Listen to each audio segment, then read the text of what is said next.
Hello दोस्तों, मैं आपका दोस्त आपका टीचर आदित्य सर। हम लोग स्टार्ट करेंगे बीकॉम एंट्रेंस इम्पॉर्टेंट क्वेश्चन का सीरीज। और ये जो क्वेश्चन एप्लीकेबल होगा वो किसके किसके लिए एप्लीकेबल होगा वो सुनिए।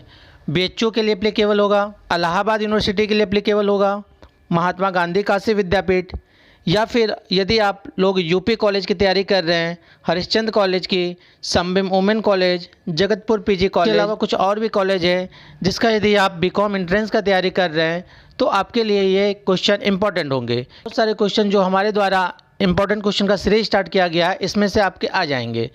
तो आइए स्टार्ट करते हैं हम लोग BCom entrance important question series.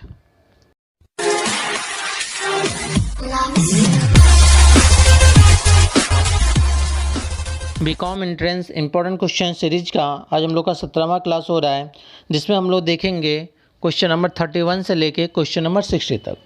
तो देखिए क्वेश्चन नंबर 31 क्या कहता है। एक कारखाने द्वारा अपने विद्यमान संयंत्र और मशीनरी के पुनः कल्पन हेतु 50,000 रुपये की राशि व्यय की गई, जिससे इसका कार्यशील जीवन काल 5 वर्ष बढ़ गया। तो ये कौन सा व्यय होगा? चारों ऑप्शन रीड करेंगे। पूंजीगत व्यय, अंशतः पूंजीगत तथा अंशतः संचालन व्यय, संचालन हानि या अस्थगित संचालन व्यय। तो क्या होगा बताइए? इसे हम लोग पूंजीगत व्यय कहेंगे। Option number A. Question number 32। अदत्त मजदूरी एक मद है चालू परिसंपत्ति की, चालू देयता की, गैर चालू परिसंपत्ति की या गैर चालू देयता की। तो इन चारों में से कौन सा हो जाएगा? Option number B. Question number 33। एक कर्मचारी को जिसे नौकरी से निकाल दिया गया है किया गया क्षतिपूर्ति भुगतान है। माने जब कोई कर्मचारी को नौकरी से निकाल देते हैं तो उसको जो कंपनसेशन हम लोग देते हैं वो कौन सा व्यय है? पूंजीगत व्यय है या आयगत खर्च है या अस्थगित संचालन खर्च व्यय है या गैर व्यावसायिक वाद है? बताइए इनमें से कौन सा होगा? ऑप्शन नंबर बी, संचालन खर्च। Question number 34। निम्नलिखित में से कौन सा एक पूंजीगत व्यय नहीं है? ऋण पत्र द्वारा ऋण प्राप्त करने में किया गया कानूनी व्यय, सेवा मुक्त किए गए कर्मचारी को की गई क्षतिपूर्ति, भूमि क्रय करते समय दलाल को दी गई दलाली या किसी पुराने ढांचे को गिराने का खर्च। तो इसमें हो जाएगा ऑप्शन नंबर 4। Question number 35।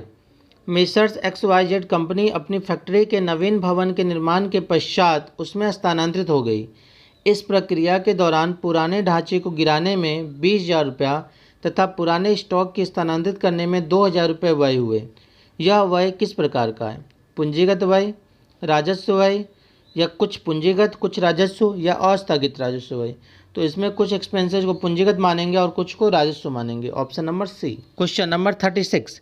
निम्नलिखित में से कौन सा खाता अवास्तविक खाता नहीं है? ब्याज भुगतान खाता, वेतन खाता, अर्जित ब्याज खाता या रोकड़ खाता। तो इसमें अवास्तविक खाता जो है वो रोकड़ खाता नहीं है। तो ये कौन सा खाता है आपको पता है? ये रियल अकाउंट है, मतलब वास्तविक खाता होगा। Question number 37। निम्नलिखित में से कौन सी मद स्थगित आयगत व्यय है? विकास व्यय, शोध व्यय, विज्ञापन व्यय या सभी। तो ये सारे व्यय जो है वो स्थगित आगम व्यय में माने जाते हैं। Option number D. Question number 38। निम्नलिखित में से कौन सा खाता अवास्तविक खाता नहीं है? कमीशन खाता, किराया खाता, कटौती खाता या फिटिंग खाता। तो इसका हो जाएगा ऑप्शन नंबर डी, क्योंकि फिटिंग खाता जो होता है वो हमारा रियल अकाउंट होता है, वास्तविक खाता। Question number 39। निम्नलिखित में से कौन सी संपत्ति अस्थायी है? Machine, stock, broker, bank. तो मशीन जो है वो अस्थायी संपत्ति होती है। Option number A. Question number 40। निम्नलिखित में से कौन सा खाता व्यक्तिगत है? बैंक खाता, सरकारी खाता, अग्रिम रूप में भुगतान वेतन खाता या सभी।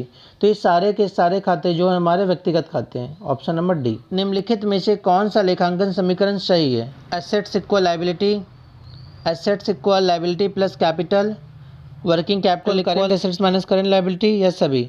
तो इसमें तो सारा ही सही दिया है, तो कौन सा हो जाएगा? Option number D. Question number 42। प्राप्य विपत्र खाता है व्यक्तिगत खाता, वास्तविक खाता, नामांकन खाता या सभी। तो BR अकाउंट जो है वो हमारा रियल अकाउंट होता है, वास्तविक खाता। Question number 43। इकाई अवधारणा के अंतर्गत व्यवसाय को पृथक माना जाता है? स्वामी से, ऋणदाताओं से, लेनदारों से या सभी से। तो सभी से माना जाता है। Option number D. संस्था के चिट्ठे में संस्था के स्वामियों की पूंजी एवं लाभों को दायित्व पक्ष में किस अवधारणा के आधार पर दिखाया जाता है? इकाई अवधारणा, चालू अवधारणा, मूल्यमापन अवधारणा या सभी? तो इकाई अवधारणा होगा, option number A. Question number 45, चालू संपत्ति में निम्नलिखित में से क्या शामिल नहीं है? रोकर, बैंक शेष, स्कंद, फर्नीचर। फर्नीचर को शामिल नहीं किया जाता है क्योंकि फर्नीचर जो होगा वो हमारा अस्थायी संपत्ति होता है, तो इसका हो जाएगा option number D. Question number 46, एक असफल पेटेंट अधिकार पर व्यय की गई राशि एक पूंजीगत व्यय है, आगम व्यय, स्थगित आगम व्यय या सभी? तो पूंजीगत व्यय होगा, option number A. Question number 47, निम्नलिखित में से कौन सी संपत्ति कृत्रिम नहीं है? विकास व्यय, विज्ञापन व्यय, शोध व्यय या रोकर?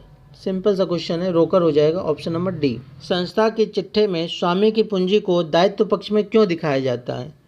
लेखांकन दृष्टिकोण से स्वामी एवं संस्था का अस्तित्व पृथक होता है, ये तो सही है।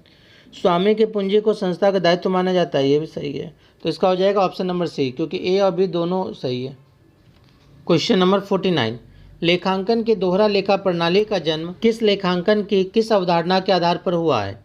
इकाई अवधारणा, द्विपक्षीय अवधारणा, चालू व्यापार अवधारणा या सभी? तो द्विपक्षीय अवधारणा के आधार पर हुआ है, ऑप्शन नंबर बी।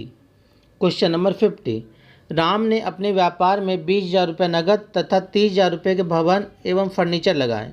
यह कौन कौन से खाते को प्रभावित करेगा?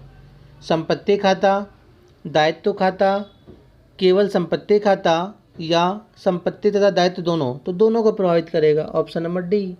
क्वेश्चन नंबर 51, लेखांकन की चालू व्यापार की अवधारणा किस नीति पर आधारित है? चारों ऑप्शन रेड करिए, इन चारों में से हो जाएगा हमारा दीर्घकालीन नीति, option number B. Question number 52, इकाई अवधारणा निम्नलिखित में से किस प्रकार के संगठनों में लागू होती है? कंपनी, साझेदारी फर्म, एकाकी व्यापार या सभी? तो सभी पर लागू होती है, option number D. Question number 53, द्विपक्षीय अवधारणा के कारण तलपट के दोनों पक्षों का योग बराबर होता है, संपत्ति की राशि के बराबर दायित्व होते हैं। तो ये दोनों लाइन सही बोल रहा है, option number C. Question number 54, किस अवधारणा के आधार पर संपत्तियों की लागत में से हराशय की रकम घटाकर चिट्ठे में दिखाया जाता है? चालू व्यापार की अवधारणा, इकाई अवधारणा, आय प्राप्ति की अवधारणा या सभी? तो हो जाएगा ऑप्शन नंबर ए, चालू व्यापार की अवधारणा। क्वेश्चन नंबर 55, मुद्रा मापन की अवधारणा के आधार पर केवल मौद्रिक व्यवहारों को ही अभिलेख में स्थान प्राप्त होता है, केवल अमौद्रिक व्यवहारों को ही अभिलेखन में स्थान प्राप्त होता है, मौद्रिक एवं अमौद्रिक दोनों व्यवहारों को स्थान मिलता है या सभी? तो मुद्रा मापन के कहता है कि केवल मौद्रिक व्यवहारों का ही एंट्री होगा, option number A. Question number 56, ऐतिहासिक लागत के अनुसार संपत्तियों के मूल्य में होने वाले भावी परिवर्तनों पर ध्यान दिया जाता है, संपत्तियों के मूल्य में होने वाले भावी परिवर्तनों पर ध्यान नहीं दिया जाता है, अंशतः दिया जाता है या कोई नहीं? तो ऑप्शन नंबर बी है इसका आंसर। क्वेश्चन नंबर 57, लागत अवधारणा के आधार पर संपत्तियों को दिखाना चाहिए केवल लागत मूल्य पर, बाजार मूल्य पर, संपत्ति की लागत में से हराशय की राशि घटाकर या संपत्ति की लागत में से हराशय की राशि जोड़कर? सिंपल सा क्वेश्चन है, option number C. Question number 58, ऐतिहासिक लागत में शामिल है क्रय मूल्य, अधिग्रहण मूल्य या पुनर्स्थापन मूल्य? ये सारे के सारे मूल्य शामिल होते हैं, option number D. Question number 59, लेखांकन अवधि की अवधारणा के अनुसार लेखांकन की अवधि निश्चित की गई है, 6 महीना, 5 वर्ष, 1 वर्ष या 2 वर्ष? बताइए। 1 वर्ष की गई है, ऑप्शन नंबर सी। आज का लास्ट क्वेश्चन, क्वेश्चन नंबर 60, संस्था द्वारा एक भूमि का टुकड़ा 1980 में 50,000 रुपये में क्रय किया गया। 2006 में इस भूमि का बाजार मूल्य 50,000 रुपये है। वर्ष 2006 के चिट्ठे में भूमि का मूल्य दिखाया जाएगा 50,000, 5 लाख, 4,50,000 या 55,000? बताइए क्या होगा? Option number A 50,000। इस तरीके से आज की क्लास में हम लोग टोटल 30 क्वेश्चन डिस्कस किए हैं। अब नेक्स्ट क्वेश्चन हम लोग नेक्स्ट क्लास में डिस्कस करेंगे। धन्यवाद।